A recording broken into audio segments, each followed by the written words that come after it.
The chosen ones, what's good? I just wanted to go over just a brief little message that dropped in my spirit about atrophy, which medically can be defined as the shrinkage of muscle due to lack of use. A lot of people who are bedridden or who have been in a coma, who have not moved in quite some time, their limbs, their torso, so on and so forth, they see a level of atrophy or shrinkage of muscle in those muscle groups that have gone without use.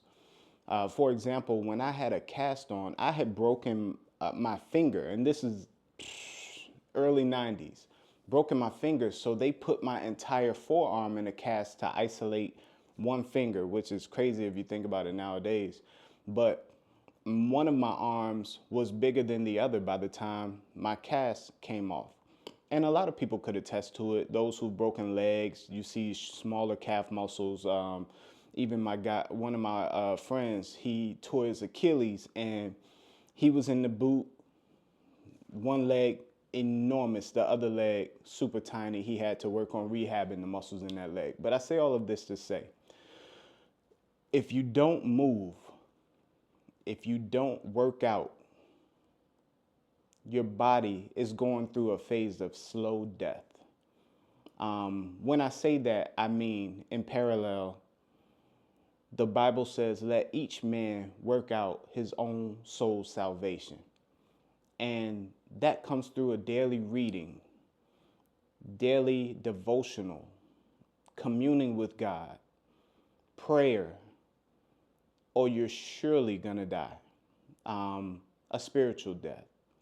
And I ain't trying to bring a whole bunch of doom and gloom, but if you're going through bouts with anxiety, if you're going through bouts with depression, you have to work it out with God, through Him alone.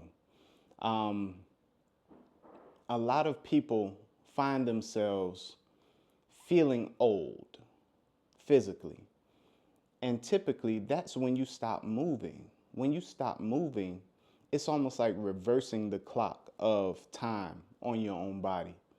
And I use these parallels, spiritual versus physical, because they are apt and they are pretty spot on, in line with one another. If you don't move, you die. Your muscles don't get used, challenged, they shrink. If you don't read, if you don't exercise your mental health, as far as, getting into books and expanding your knowledge, then that capacity has a tendency to shrink. You start finding yourself remembering or forgetful about words that you used to just be able to use on the fly. And that ain't always COVID, although I blame a lot of that on COVID brain.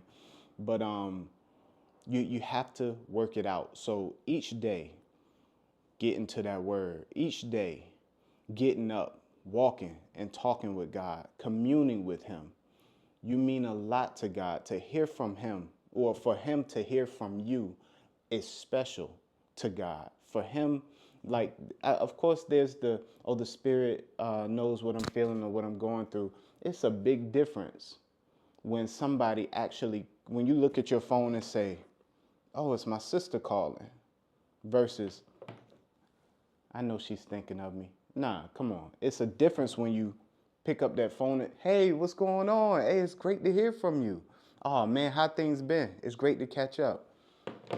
Keep that connection going, and I promise it'll reward you. In your spirit, it'll make you happy. It'll make you full and feel free, because we don't always have a voice to a person's ear to hear our voice. We don't always have somebody physically around, but God is always present. His Spirit is there to give you peace. And if you don't use it, whose fault is that? All right. I pray you have a blessed day, a prosperous day, a healthy, health-filled, peace-filled day. Love you. God bless.